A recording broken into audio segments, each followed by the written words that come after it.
Welcome, viewers. Welcome to Kashmir 360 Degrees. As we're nearly ending season 1 of our show, let's delve into some of the policies of Pakistan throughout its history, because Pakistan and its policies are a big contributor in the geopolitical dynamics of South Asia. And resolutions of these geopolitical dynamics lie in unearthing these policies and what went wrong with them. I have with me on my show to discuss these insightful topics Mr. Pervez Hoodbhouy, a nuclear physicist, award-winning professor at Forman Christian College, and previously taught at Quaid-e-Azam University in Pakistan. He's the author of many popular books like Islam and Science, and also Rewriting History of Pakistan. He's been bestowed with prestigious awards like the Faiz Ahmed Faiz Award, the UNESCO Kalinga Award, and the Abdus Salam Award. Welcome to our show, Mr. Pervez Hoodbhouy. Thank you. Since you are a nuclear physicist, I'd like to start with my first question regarding Pakistan's nuclear program. It's been a source of controversy and concern for many countries. How do you respond to allegations that Pakistan's nuclear program is a threat to the world, and especially the South Asian region? You're talking to a rather unusual nuclear physicist, because I have consistently opposed nuclear weapons for all countries in the world, including my own country, Pakistan. I believe that no country should have nuclear weapons because they are the ultimate destroyer of humanity. Now, when India tested on the 11th of May, 1998, it was a big incentive for Pakistan to test as well. But I and a few of my colleagues said that we should not follow India and that we should stay above this. But of course, you know what happened. There was a nuclear test. And today, 25 years down the line, well, you see where things stand. They're not good. There has been, you might say, an era of stability, but that stability is very tenuous. Right. So there's always this lurking concern that, Pakistan's nuclear weapons might fall into the wrong hands. And when I say wrong hands, I mean terrorist organizations. What can be done to ensure that Pakistan's nuclear arsenal is secure? Now, this I'm saying because if it is not secure, then it's endangering the adjoining areas, and that includes Jammu and Kashmir. I'd say, first of all, it endangers Pakistan itself. And I don't believe that this is an exaggerated threat. I believe that wherever there are nuclear weapons, they can be stolen. And the materials for them can be stolen, particularly highly enriched uranium. Now, I do know that there are radicals inside the Pakistan army, and there is conflict within. And certainly, Pakistan is in an unusual state because of that. But now let's see, it's been 3 decades or more and nothing's happened. So I think people have become less alarmed over time. It's also not so easy to make a bomb, even if you have the raw materials. And to steal a completed bomb, well, I suppose it could be done, but then what would also be needed are the codes for that. And I don't think Pakistan's bombs or India's bombs are ready to go. There are always a few missing pieces that are kept in separate places. So while the alarm was set very high earlier on, but I think we've been lulled into, you could say, complacency, because nothing has happened over such a long period of time. So you're saying that we can just assure ourselves that because nothing's happened over a long period of time, so nothing's going to happen in the future? No, I'm not saying that. I'm saying that every country in the world, including India, including Pakistan, has to get rid of their nuclear weapons. That, I think, is the ultimate danger to not just South Asia, but to the world as a whole. Absolutely. But since Pakistan does not seem to be in a mood to do that, so what do you think would be the best possible use of its nuclear power? What can it do other than, weaponizing itself even more, other than giving empty threats to India all the time about its nuclear, strength? Well, happily, it has stopped giving nuclear threats for a while. It did earlier on, and I must say, India also gave nuclear threats to Pakistan. There are lots of instances of that over our 25 years of history of after the tests.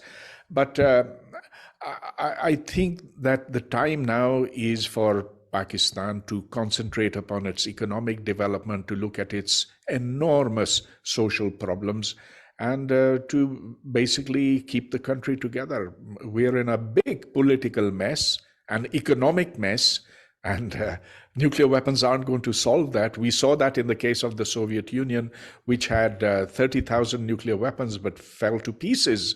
So that should be a lesson for Pakistani policymakers, that nuclear weapons do not assure security. Absolutely. Do you think Pakistan needs to learn from India? Because India too has nuclear power, but it's happened to use its nuclear power for civil purposes like generation of electricity, which Pakistan really needs.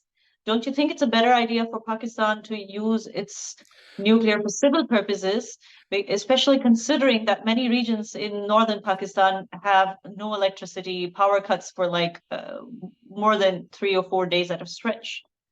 And also its chronic dependence on China for power generation and, to set up power plants and things like that. Well, making nuclear bombs is one thing, getting nuclear electricity is another thing. Nuclear electricity through power plants is a very complicated process, while making bombs is relatively much simpler. And there's no comparison between the two. Now, I would rather that actually we wait for nuclear power until fusion has been proved to be successful. But certainly, if there's a choice between bombs and electricity production, I would be on the side of electricity production. Now, I must say that China has been very helpful to Pakistan on both, on the nuclear bombs as well as nuclear power production. But of course, this comes at a cost. It makes Pakistan a state that's now very dependent upon China, and that's the downside. Absolutely. So is there any solution to this? Because as long as China is going to economically compete with India, and that competition is getting more and more fierce as we near 2030, because Prime Minister Modi has claimed that he'll make India a 10 trillion economy by that time. And it's already one of the fastest growing economies in the world. And that is definitely pinching China. And so when this economic competition is ongoing and China keeps aiding Pakistan in its proxy war for Kashmir against India by doing things like, for example, giving the veto, to Masood Azhar at the Security Council and things like that, and even financing drones laden with weapons and drugs to land into India from Pakistan. So as long as China is economically competing with India, it'll keep aiding Pakistan to strategize against India. So are we going to get any relief from this, the people of South Asia? Yeah, I think that, the business of Hafiz Saeed and Masood Azhar is now sort of old hat, because Pakistan has now pulled back from what it was doing earlier, which was supporting the training and then the launch of jihadists into India, either across the line of control or across the international border. And it's learned a pretty hard lesson. It just got out of the FATF grey list. And I think that's because of what it did over there.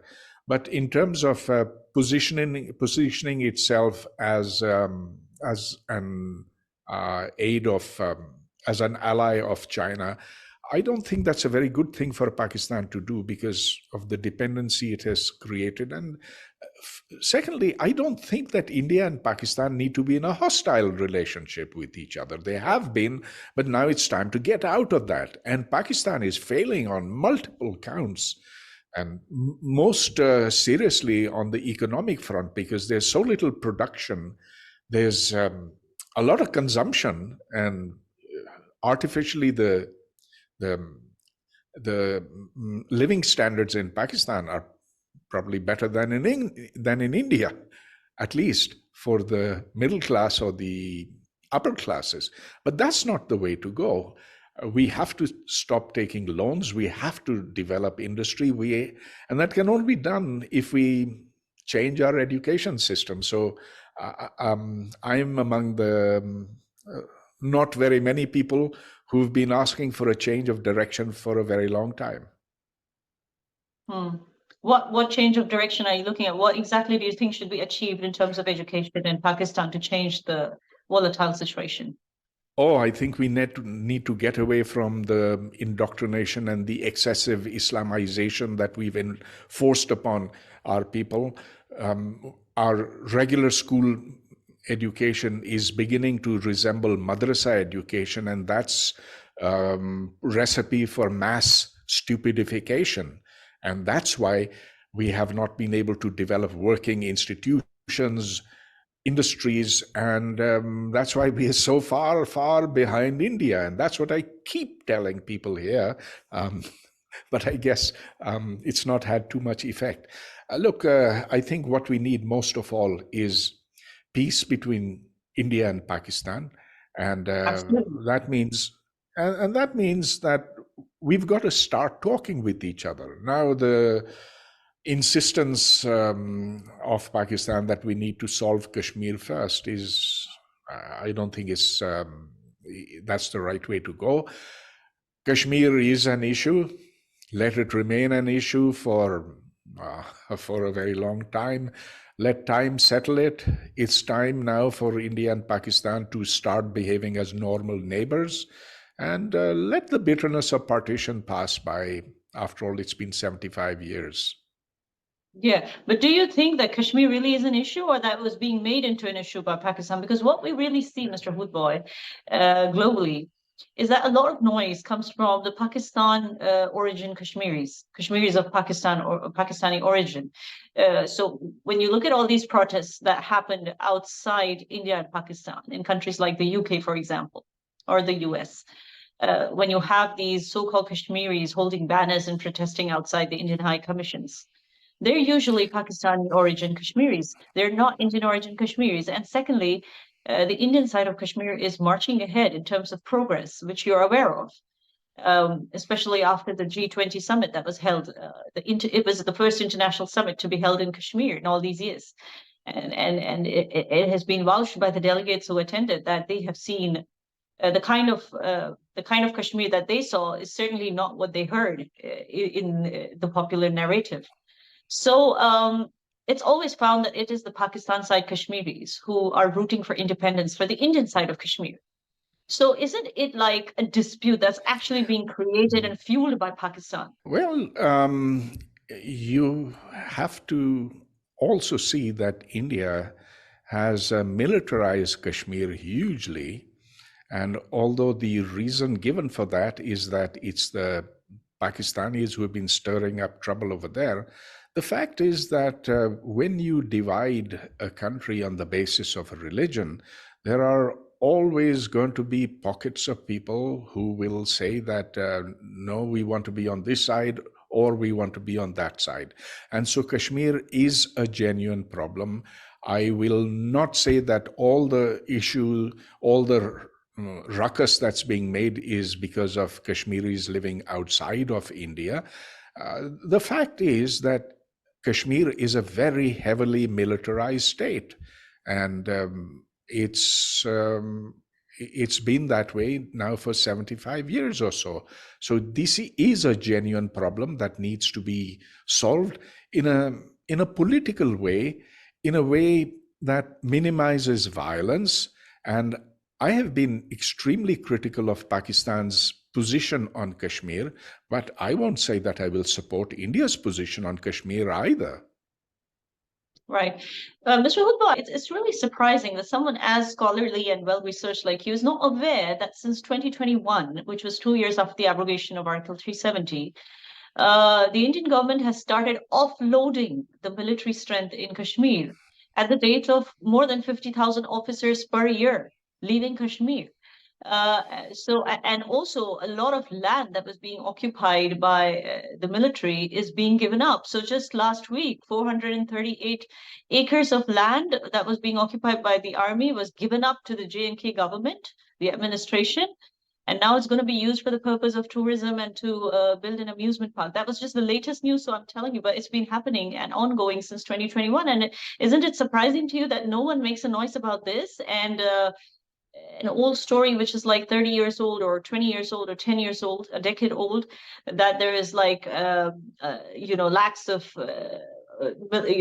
army men in Kashmir presently working. That seems to be going on, and surprisingly the figure always changes. So one Pakistani comes on screen on media and says there is 7 lakh forces in India. Another Pakistani comes on screen and says there's 9 lakh forces. Another Pakistani comes and says there's 10 lakh forces. It's quite ironic, isn't it, that the figures keep changing, but what's really happening is not being told. Well, you could be right. And if what you say is right, then I'm happy. If there's a reduction of violence, if Kashmiris are more accepting of Indian presence, of the government in Delhi's presence in Jammu and Kashmir, that's good, because that's ultimately what one would like, a peaceful Kashmir. Since I'm not on the ground in Kashmir, all I can say is that I hear voices on both sides, and that leaves me conflicted. I need to be there, see with my own eyes, talk to Kashmiris, and then I will be able to give you a firm opinion. All right. So I'm sure you're aware that getting a visa for people on the India side for Pakistan side for India is next to impossible now, given the circumstances. So that seems a very difficult task right now. It seems like not something we can achieve in the near future, where you can come to Kashmir and form an opinion, an honest opinion about what you see. Just as I can't come to the Pakistan side of Kashmir and form. Yeah, please do get me a visa. I will be very happy to come over there and spend a week. If you can arrange for a visa, just let me know. So this is the thing, Mr. Hoodbhouy, you are willing to come to Kashmir and look at it yourself, and you're willing to form an opinion. Whereas when it comes to the Pakistan side of Kashmir, there are not many people who are actually willing to go there, whether for tourism or even to form an opinion. So doesn't that not define a stark difference to you, that the human rights violations that the world talks about are actually happening in the Pakistan side of Kashmir and not the India side of Kashmir? Well, I see human rights violation happening in just where I am, and I am in Islamabad, and sure, there are human rights violations here and in what we call Azad Kashmir as well. So it's a question of scale. What's happening, where, at what level? And so therefore, I think that people who live in a particular place are best able to judge that. And again, as I said, I do not agree with the regular commentary that happens in the Pakistani media on Kashmir. In fact, I think it's ridiculous what happens in Pakistan on Kashmir. Just outside my house over here, there was a road, an artery. It was called Kashmir Highway. And now, instead of Kashmir Highway, they call it Srinagar Highway, as if the road to Srinagar has been cleared. So there are delusions here in Pakistan, and I'm sure that there are a lot of misconceptions and possibly delusions in India as well. What we need is calm voices on both sides to get together, and I think that's possible. For example, celebrating the 5th of August as a Black Day, Yom Yekjati, and nobody knows about it here. Also, 5th of February, nobody knows about it here in Kashmir. No one celebrates it, but it's seemingly it's being celebrated in Pakistan as a Black Day for Kashmir. Kashmir Black Days. So this delusion is exactly what I'm talking about. Why is it that nothing's been done to tackle this delusion in the Pakistani people's minds? Because then they can't move on and they can't think of anything else. They can't even think of the progress of their country, which is very important for the geopolitical stability of South Asia, I believe. Oh, I don't think it is in people's minds over here as much as in the army's minds. And let's separate the two from each other. The Pakistan army has its own reasons for keeping Kashmir alive, because after all, how else can it justify its hold over the country?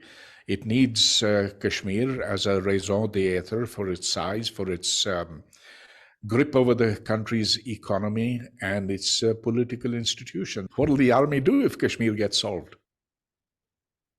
I agree. But do you think it's possible at all to sort of, like you said, educational reforms can change things? But do you think it's possible to have an educational reform that teaches people against their own army? Oh, I think that if we can get thinking people, I'm a little optimistic about that, because I believe in the power of human reason. And if you let people reason out things, and if you allow them exposure to relevant facts, then I believe that in most cases they will make the right decision. Not always, but see, it makes no sense now for Pakistan to pursue Kashmir and insist that Kashmir banega Pakistan. That's not reasonable. What we need is a reasonable solution of Kashmir, and I think General Musharraf, in spite of being an army general, had some good ideas on this. And together with J.N. Dixit, he came up with this plan that let's make the line of control effectively the international border, but not call it that. Instead, let's soften it. Let's allow people to cross from one side to the other. Let there be trade. And that actually makes a lot of sense. Unfortunately, Musharraf didn't take the army along with him, the Pakistani establishment, and so the whole thing foundered. But then he's also blamed for starting the Kargil War. Oh, yeah. So on one hand, he talks about, so that's what politicians in Pakistan do. On one hand, they talk about extending a hand of friendship with India, and then on the other hand, they start a war over Kashmir. That's happened so many times. Oh, no. This was the other way around. He started the war in Kargil, but then because he wasn't completely stupid, he realized that this is not the way to go. And so he did reverse course on that. And in fact, I think he's the person who made the most reasonable proposal on how to solve Kashmir. Look, this is never going to happen, that India will be able to take over the Pakistani part of Kashmir. I mean, Pakistan has nuclear bombs, India has nuclear bombs. This international border as we have it and the line of control as we have it are frozen. They're frozen for all times to come, and I don't see anything being able to change that. So let's learn to live with reality. Let's assume for a moment a hypothetical situation that, since you're optimistic about it, that people will understand, given that they are exposed to the right kind of education, the people will understand that they're being taken for a ride by the Pakistan army for its own vested interests. What's going to happen then? Are you expecting a sort of like, a martial law situation or a crisis situation where the people are up and against the army? Do you expect that to happen in the near future as more and more people realize what you're trying to say, that the army is trying to take advantage of people's sentiments? It could happen. And the reason is Pakistan is headed for economic collapse, and people can see that the army is very well off. The way that they are making DHAs, Defense Housing Authorities, the way they're grabbing land here, there, wherever they can. And Imran Khan, although he never raised this issue of the army being a grabber, he was nevertheless somebody that the army propped up. And now, with him being in jail, a lot of people here in Pakistan are turning definitely anti-army, although probably not for the right reason. But anyway, whenever economic situations become challenging, then people find someone to blame. And everyone knows that whichever government now is to come, and actually it's pretty clear which government is to come, it'll be the PMLN and the PPP, but they will come with the sanction of the army, and people see the army behind it all. So if I look to Pakistan 3 years later, 5 years down the line, I think it'll be the political environment will be different. So your final words about what do you think will be the future of South Asia under the PMLN? Do you think, since you're saying that even they require a sanction from the army, so is there going to be any difference at all in the relations between India and Pakistan? And will the South Asian region get to see some peace, or is it going to be the same thing that's going to be repeated, tussle over the Kashmir issue and, all of that? I don't have a crystal ball, but I think that Pakistan's severe economic difficulties are going to force a change of direction. And this is an opportunity which India should grab. It should grab in the interests of peace and the long-term future of South Asia. What do you mean by the word grab? What are you suggesting India should do to grab the opportunity? I think that whenever a Pakistani leader makes a proposal for talks, that opportunity should be taken and it should be made unconditional. The fact is that Pakistan has stepped back from sending jihadists across the border, and it didn't do this because it was something that came from its heart, but it was something that it was forced to do. The FATF worked very well. And so that provides an important wedge. It's the thin edge of the wedge that can make peace in South Asia. India's major complaint had been that infiltrators were coming across into India, and now that has effectively stopped. I do not see any visible signs of the Pakistani establishment supporting the jihadist forces. In fact, as you might know, Pakistan is in a deadly battle with the extreme Islamists, the TTP, the Taliban, and they are killing soldiers and policemen by the day. So this is a problem that Pakistan has created for itself, but now it can get out of that by making peace with its neighbors. And I don't mean just India, but also with Iran, with which it has bad relations. And also Afghanistan, I believe. Well, Afghanistan is a different thing. Afghanistan. It's so ironical that, Pakistan always supported the armed jihadi militants from Afghanistan, always gave refuge to them. And today it's the Afghans versus Pakistan. It's very surprising and wasn't expected under Taliban rule, considering that, the Taliban also have an Islamic ideology of the extreme nature.